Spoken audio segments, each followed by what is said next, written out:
This is a reply to a lady who has been engaging with the Skeptical Heretic. Her username is 55Ella2007k, if I recall correctly. If not, I'll put a correction at the bottom and apologize now for being incorrect. I watched your video to the Skeptical Heretic. I watched his video in reply to that video and his subsequent videos, and then I watched your video. And I'm going to direct your attention to somewhere near the end of your most recent video to him, in which you were talking about believing that the government is always correct and how you can't accept that that is the case. And then you said to Skeptical Heretic, quote, "I believe what you need to do is to say, well, I don't believe that either. Then we can really start talking," end quote. And with respect to say, well, I don't believe that either, meaning that he doesn't believe that the government is always correct. He needs to come out and say that. There are two problems, distinct problems with this statement, which are equally important. The first of which is, suppose for a moment that the Skeptical Heretic thinks that in the history of the country, the United States government has never made a single error. It has been perfectly correct in all respects, at all times, in every decision it has made. Moreover, that it's an infallible government, that it can never err. So however long the Republic persists will be however long the United States government continues to function without ever making an error. It's completely irrelevant. The only thing that matters that's going to arbitrate this issue is the same thing that always matters, the same set of criteria. Namely, with respect to any particular issue, the facts that exist either support or would imply one should reject the notion that the government has acted correctly. So, to the extent that he thinks that the government has acted correctly in any particular situation, all that is relevant is whether or not he's right on that particular issue, even if he wrongly believes that in every other instance the government's always been correct. The same thing always arbitrates these issues. What is true? The second issue is that you're saying he needs to come out and say it. He actually does not need to come out and say that he does not believe the government is always correct, because he's never asserted that he believes that it is. Moreover, he's actually said that the government's not always correct. So to whatever extent you think it is necessary for him to do that, he has already done that, and indeed he did it at least 3 times that I can remember off the top of my head in his video to you, his response video to you.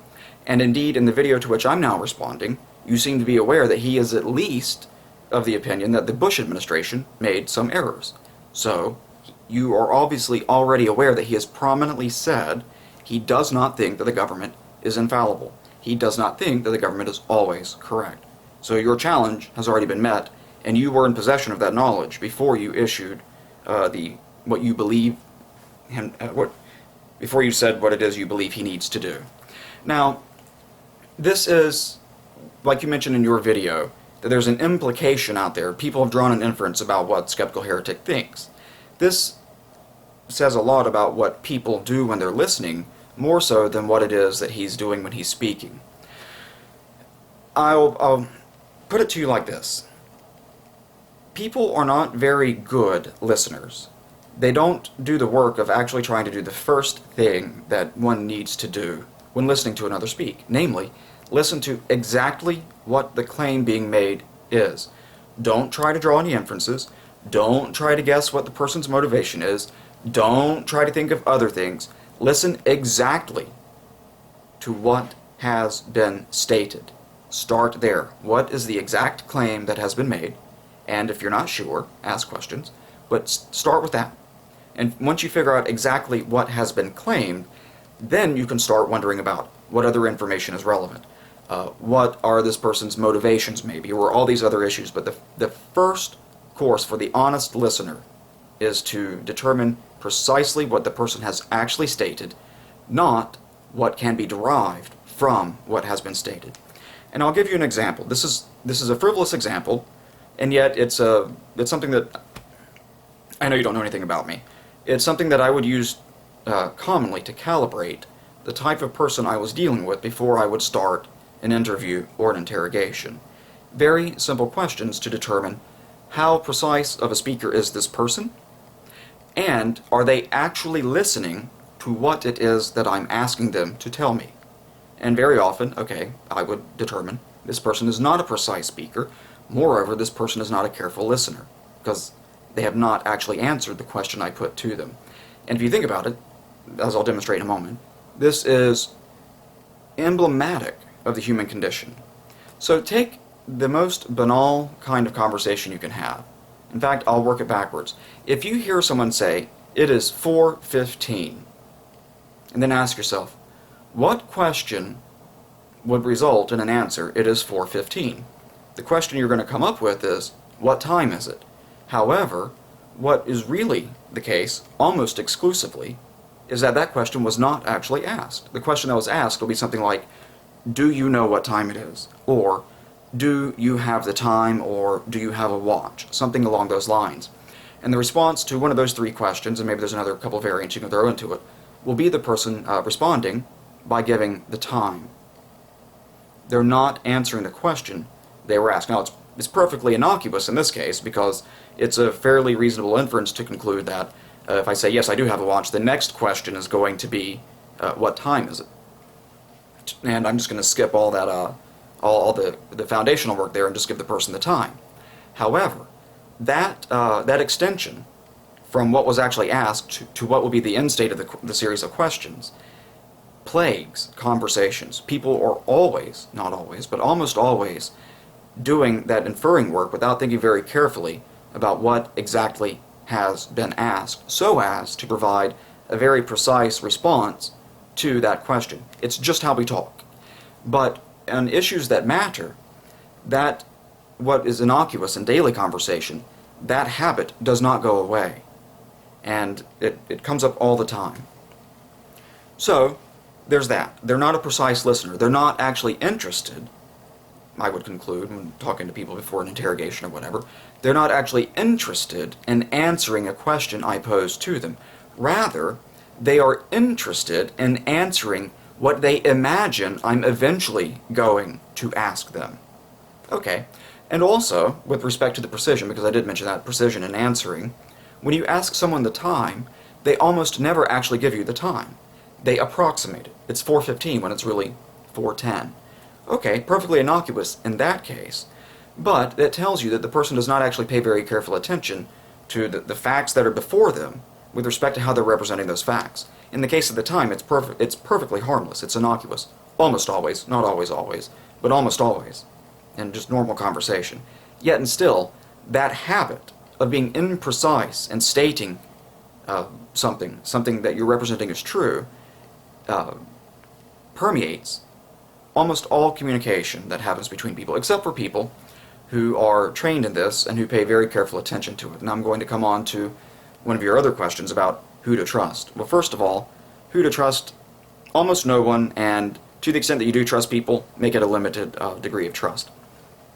And since we're talking about Manning and Snowden in the particular conversation, go watch any of the hearings that happen. You can catch them on C-SPAN, on any issue you would like. The hearings in the Congress, in the Senate, or in the House of Representatives. And it's really farcical. It's kind of it's theatrical. There will be a set time limit for, say, a particular senator. You'll have 5 minutes to talk, and then the next senator gets his or her 5 minutes, and back and forth. Well, the people representing the government's position, the executive's position, know that there's a time limit, and they know that if they add in a whole bunch of random words, just toss out a word salad and stammer a little bit, they can run that time out without actually having answered a question that's being asked, or the question the person's trying to get to. Compounding that is the fact that the people asking the question, the Congress creatures, the representatives or the senators, don't know how to structure an interview. They don't know how to cabin a conversation to force a person to give them a precise answer to a precise question. And you can listen to this when they're asking their questions. They'll start off on one tack, and then they'll, but you know, and then they'll go off on another, and then, but, so by the time the end of the question has come, actually 3 or 4 or 5 or 6 distinct topics will have been thrown in there in their 3-minute question.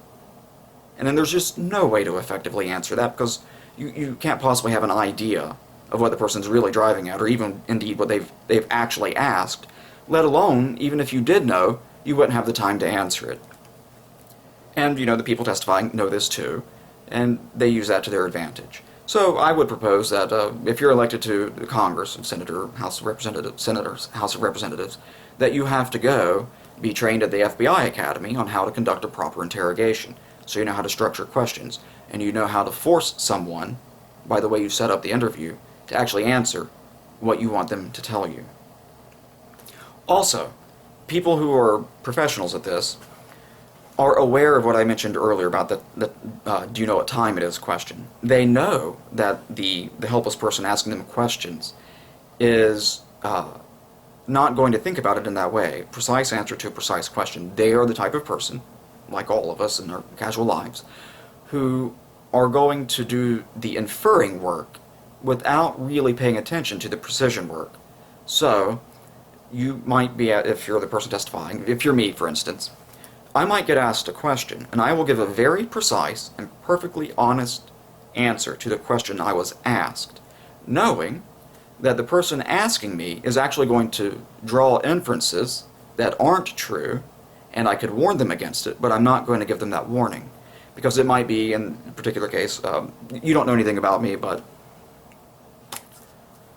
let's just say I used to work in a field where it was important that I get people to give me information without giving them information. Let's just put it that way.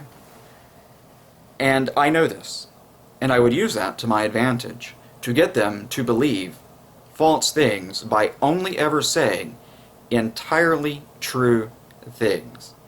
And the reason that it's so easy for someone like me to do this is because people like you, and I don't mean people like you in any sideways kind of way, just people who don't think about this as a profession or put a lot of thought and time into studying how it is people communicate, aren't going to be equipped to know that this is how the reasoning process works in a conversation, and that puts you at a disadvantage. So when you were talking about the skeptical heretic and this implication, the inference drawn is not actually anything that the skeptical heretic indeed said. He was actually quite precise in what he said. And you and Skid Row Radio, whoever else, drew certain inferences that are actually not logically entailed. They're not contradictory to what he said, but they're not logically entailed by what he said. And that's where the problem comes in. So I would just admonish you. Watch his video and listen to exactly what he's saying. Not what you think would follow on from it, or not what it sounds close to, but first, exactly what he said and nothing else. Start from that, and then add on to it, and be very careful to distinguish from what he in fact said from what someone has inferred from what the skeptical heretic has said. Now, with respect to the Bradley Manning issue, about whether or not his action was some kind of ethical calling or whatever phraseology you would like to use. This is quite obviously incorrect. And indeed, not only is it incorrect, but also it can't possibly be true. If you think about the totality of the information that he released, something like over 700,000 reports, okay, if you suppose that he has the mental faculties and the reading skills, and you presume that all of them are written documents, they're not, but just presume that they are for the sake of ease, suppose that he can review completely, start to finish, every individual report in exactly 1 minute. There are about 44,000, it's a little under, assume a 30-day month, about 44,000, a little less, but about 44,000 minutes per month. That means he would have to have read non-stop 24 hours a day for 1 year, 3 months, and some change to go through all of those, assuming he's bright enough and reads fast enough to make it through reports. But of course, some of those are videos, and you can't watch a video faster than you can watch a video, and some of those were half an hour long, and of course some of these reports are very tediously long. It is not possible in his entire career, had he started the day he entered basic training, to review every individual document that he released. My problem with Manning isn't whether or not he has some conscience that he thought it was. It's none of that. It's the fact that the claim can't possibly be true, and what he did is just a blanket release of information without doing any of the diligence to see what the implication, what the consequences of that might possibly be. One of the reasons I don't have a great upset with Snowden, I didn't say I have none, I said I don't have a great upset with Snowden, is the precision of the release. That it was, here are the problems I've identified, and here are the things that bear on that, and that's what I'm going to in the main release. It was not just some, oh my god, here's every document I could get my hands on, didn't bother checking them out, I'll just throw them out there and, you know, hockamalika, hope it works out for the best for everybody. So Snowden's was a little bit more discerning than Manning's. And I think that's about all I'm going to put in this video. So, everybody have a great day.